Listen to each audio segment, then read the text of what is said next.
Hi guys, welcome back.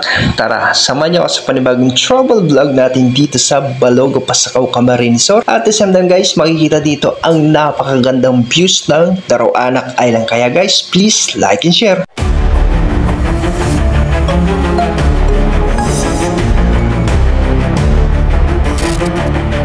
Hi guys, dito magsisimula ang ating video. So going to, pupunta tayo ng dagat at talaga namang makikita natin ang napakagandang views ng Daroanak Island. So guys, nandito tayo ngayon sa Balogo, Pasakaw, Camarines Resort. Kaya guys, kung hindi nyo alam at kung alam nyo ang lugar na ito, so pumunta kayo dito lalo na kapag summer. Talagang wow tayo sa lugar na ito at talagang napakaganda ng Daroanak guys. So ayan, kitang-kita ang Daroanak Island. So guys, may mga video din ako niyan dito sa ating YouTube channel, Joby Habreo Vlogs. Full video siya, so umakyat kami dyan sa Daroanak Island. So ngayon, andito lang kami ni Kois Pasaway Vlog sa Balogo. Gilid lang kami guys, so nandito tayo sa gilid ng dagat, sa may Balogo lang tayo. So ang Daroanak Island is nakikita lang natin, views lang guys. So mas maganda kapag napunta tayo dyan sa paraiso ng napakagandang Daroanak Island. At mga bossing ko, hindi lang po Daroanak Island ang pwedeng puntahan dito sa Pasakaw. So we have a lot of tourist spot dito guys. Meron din tayong Suminabang Cave. So papasok kayo dun sa kuweba. At the same time, meron ding stampa. So guys, may stampa dito gilid na